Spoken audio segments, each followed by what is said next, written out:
Hi, guys, and welcome to Reality with Tea. Today I'm sipping on my Twinings honey bush and orange tea sweetened with honey in my Starbucks mug. Nice to see you all again. I did not review last week's Married at First Sight, so it'll be a little bit of that in this review as well. But I want to catch us up, okay? Let's get started. Just so that we know, I do shoot these videos in my kids' room because we have like the plainest wall in here. I'm trying to get lighting together. They have pretty good lighting, but I have to kind of upgrade my equipment. So this is the best lighting I can get for right now. But thank you for joining me. Okay, let's start out with Amelia and Bennett. And they are, our goofy off the wall couple, but they are a match made in heaven, guys. I really love them together.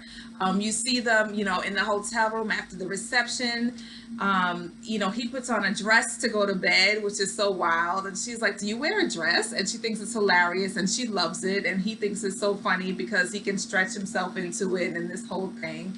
They're just so quirky. She goes to bed in a full thermal, I think we used to call them footsies as kids, and they're plaid and they're like thick, and I can't even sleep in anything that hot anymore because I don't like to sweat when I sleep.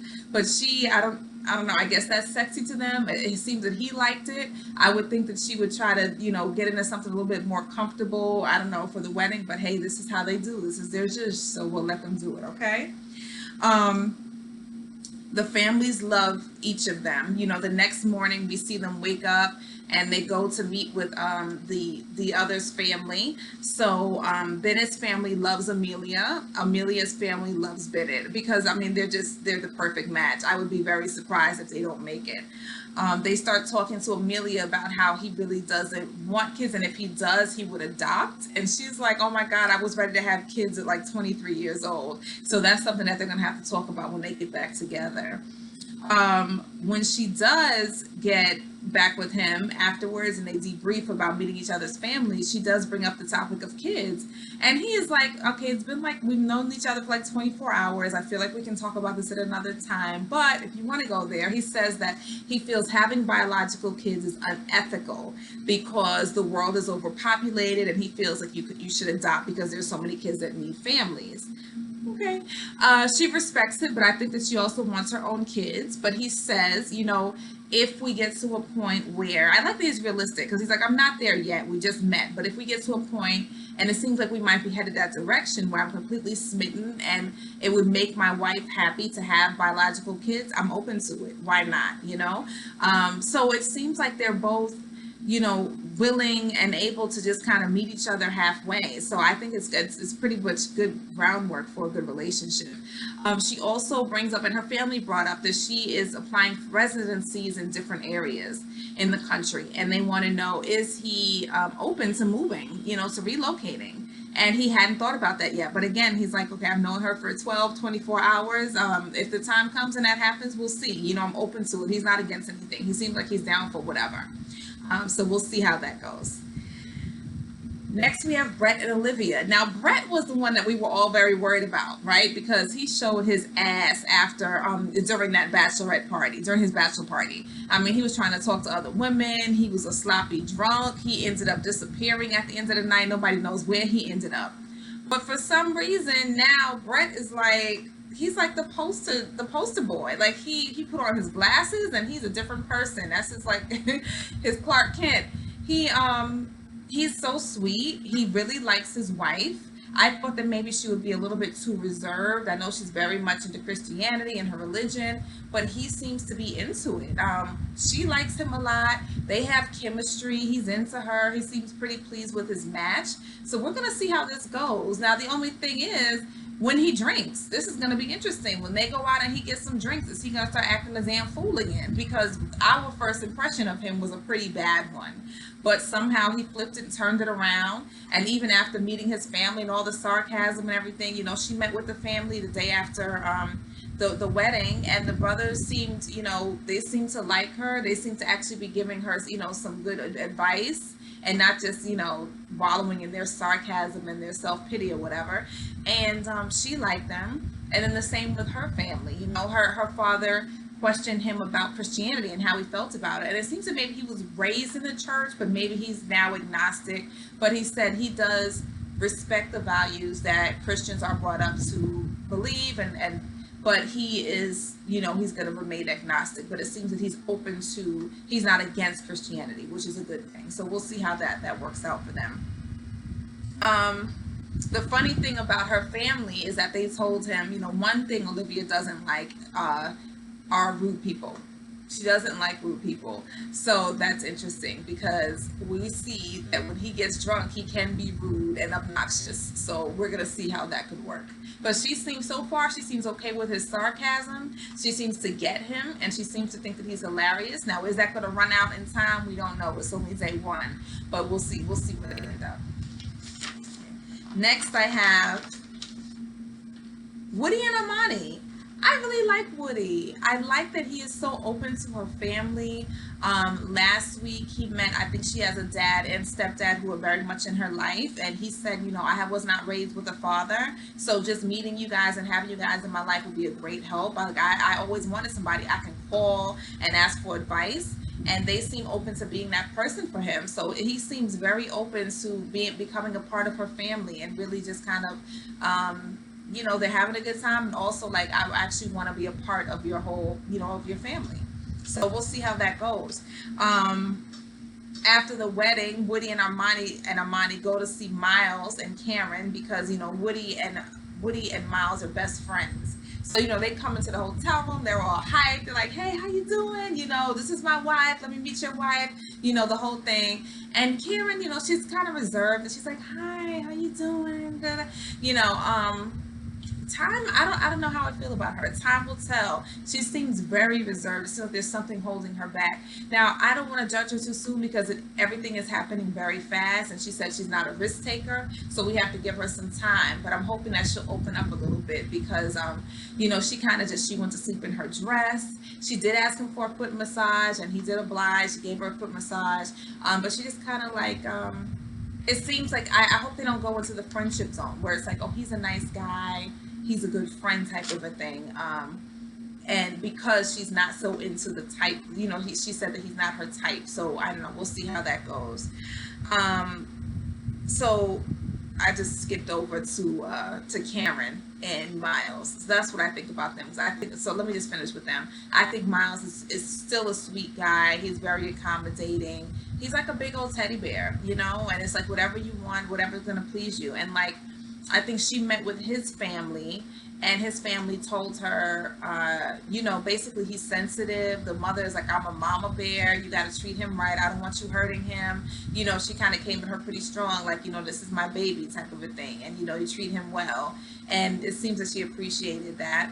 When Miles met with Karen's family, they did tell Miles, or did he tell her? I don't remember. Or maybe it's next episode that he has been in 10 serious monogamous relationships.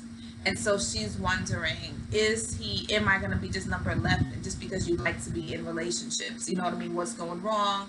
What is it? Are you just searching to be in something monogamous? So we'll see how that goes. Go over to my notes on them since I'm skipping around.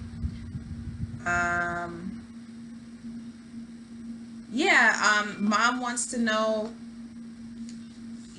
can Karen, her mom wants to know if Karen can trust him, Miles, and he says definitely, and I like the way he said, I'm a great guy too. The mothers are there trumping her up. She's a great woman. You're lucky to have her. And he's like, I'm great too.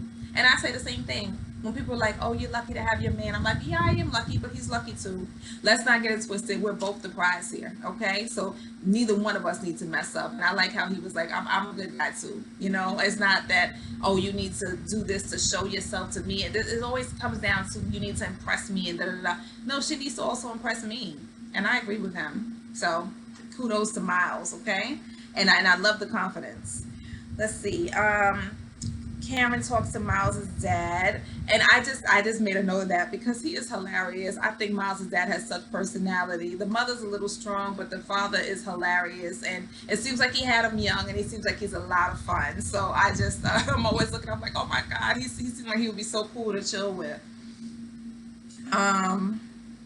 The mother talks to Karen about her being the neck of the household, but allowing Miles to lead. And she asked Karen at one point, how are you with being submissive? And that's when Miles' dad started joking, like, what? What are you talking about? And the mother's like, well, I don't mean messing S&M. I mean submitting in the relationship.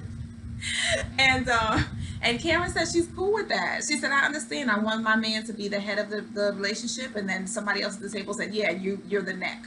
So we'll see how that goes. Because sometimes we women, we say that, but we don't know how to submit. And we don't know how to allow the guy to lead. Because we have been, and she seems that she is, very independent woman. She's been single for a while. So we'll see if the gender roles in that relationship line up the way that he is expecting and she's expecting. All right, let me jump back to Woody and Amani. So Amani goes to meet with Woody's family the next day.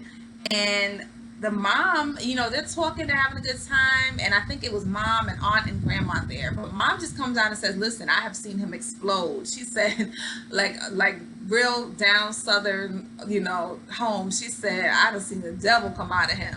And she was like, he can explode, he'll yell, he'll this and that. And Amani's kind of taken aback. Like, I haven't seen that side of him, but if he does, I don't like to be yelled at, so that's not going to last for too long. And then she tells the producers outside, she says, I'm hoping that we don't ever get to that point, but I feel like if we do, I'll be able to kind of talk him down and get him to kind of change that energy, because I'm not ever going to have that energy toward him where he should have to get to that point. But it seems like that's a side of him that she doesn't want to see. And that's what you have to think about when you have those guys that are so happy-go-lucky all the time, but you never see them, upset. That time they do get upset, it could be, a number 10 plus. Okay, so we'll see if any of those things come up in this show this season. Let's see. The Woody speaks with her family, with Amani's family, and they asked him if he'd been in any long relationships. I think he said he'd been in one for 4 years, and they asked what happened, and he said, we didn't know how to communicate. Everything was wrong in the relationship, but also we both cheated on each other. And so the family is like, okay, well, I hope you're not going to cheat on Amani. And he says no, basically that he has learned his lesson, and that's not his plan. He said there were reasons why things happened, and we learned. I've grown from that. I've matured, and I'm ready for a monogamous relationship. So we'll see how that goes.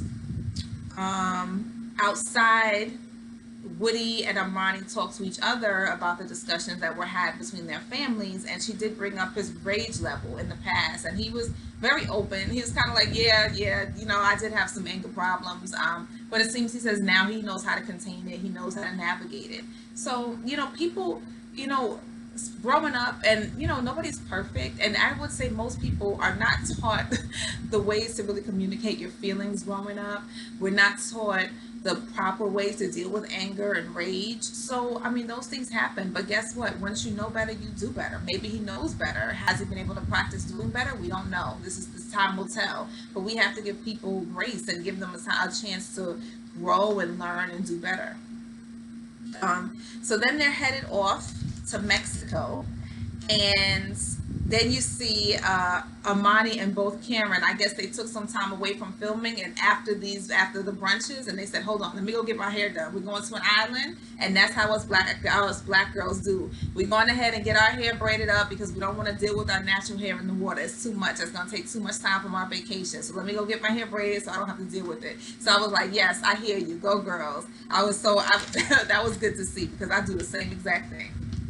Last one I'm going to talk about is Henry and Christina. Okay, this is the most awkward couple I feel like we not ever had on Married at First Sight, because we had some really awkward ones, but this one is it's something really strange about these two folks and how they got them together. Okay, Henry is very awkward. He said in the beginning that he is very uncomfortable with eye contact. So that's number one. And when he said, he really means it, because he'll literally be talking over here while you're talking to him, and that makes me very uncomfortable. He doesn't initiate conversation. He doesn't have much personality, which is very surprising because his dad is amazingly funny. He's hilarious. Between his accent and all of the jokes he has me rolling the whole episode. But Henry is just so bland, and there's no personality there. And I'm trying to figure out, he had those 3 girls at his wedding reception. They're supposed to be his 3 friends. Those are not his friends. I don't know how, somehow they all have a crush on him. The one girl said, you must be really desperate to do a show like this. Mind you, you're talking about your friend, right? And she says, so I'm going to respect her, but I'm not going to respect the marriage. Is that the type of friend you need at your wedding? Okay. Then you see Trayshell from the real world. I don't know if you guys caught that. She got herself back on camera again. Supposedly she's one of his good friends as well. This whole thing is really sketchy. I don't know what's going on with Henry. I'm gonna keep it to myself, my thoughts, but we'll see how this goes. But he seems very shy, very withdrawn. He doesn't initiate anything. Christina has to kind of initiate any kind of conversation with him. Even I don't remember him saying, "Oh, you look beautiful in your dress. I like this. I like that." Even just giving compliments, to me, that's the default. The default conversation starter, especially if you just meet your wife. She, after the reception or during the reception, she had to talk with the producers, and she has a little attitude herself, but she didn't even remember his name. So you can't even remember the first name. I can understand the last name, but she didn't even remember the man's name. Okay, she is a little bit of a diva. Remember, she has the anxiety issues from the bachelorette party. She's also a diva. She was kind of being like a little bit bossy. Something happened with her earrings. She didn't get to wear the right earrings. She didn't want to do a diary, with the producer before she walked down the aisle. And so she did it, and she was all sarcastic. Like, I'm very happy. I'm walking down the aisle. She seems like she would be kind of a handful. So we're going to see how these two get together. So... And also Henry's mannerism. Something just throws me off about him, but we'll see how this goes. Okay, so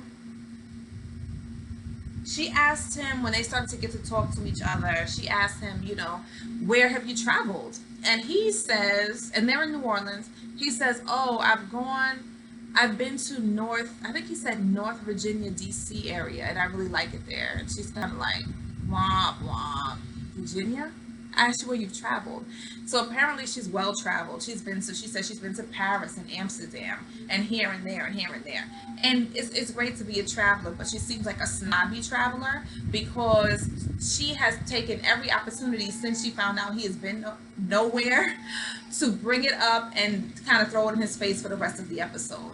So to me, it's just kind of like she has no connection with him, but now she has a project and he is her project. So now her thing is, I find it really strange. She's never been anywhere, but it's going to be my job to show you everything. And I've been everywhere. And this is how you travel. So she meets with his family the next day, and she's talking about him not traveling internationally. And, she goes on this whole, she's just kind of preachy to me, to his family, because once you travel internationally and you fly first class, you'll never fly any other way again. And you have this and this and this when you fly this way. And when you go to other countries, they have amazing foods, they have amazing flowers, they have this and that. And I can't wait to show this to him, because I feel like she doesn't feel any connection at all. And maybe this is like the only way that she can kind of like, what can I connect with him on? But we're gonna see how this goes, because the way she's doing it isn't working for me. It's turning me off. I'm like, okay, so who are you? Like, do not be a snot about this.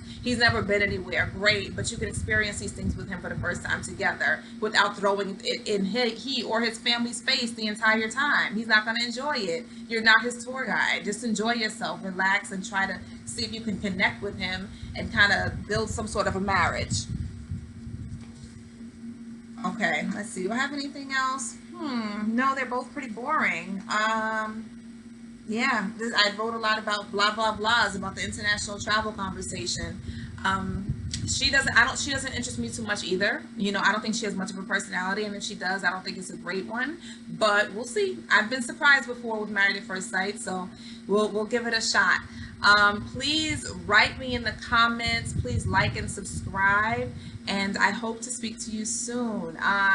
Trying to look at some other shows if I can get some time, but as soon as I sit down to do these shows, my kids start crying or they come peeking in the door. That's why sometimes they cut off abruptly, but I will try to view some of the shows that you want to hear me talk about. Okay, so see you soon. Thank you so much. Reality with T. Bye bye.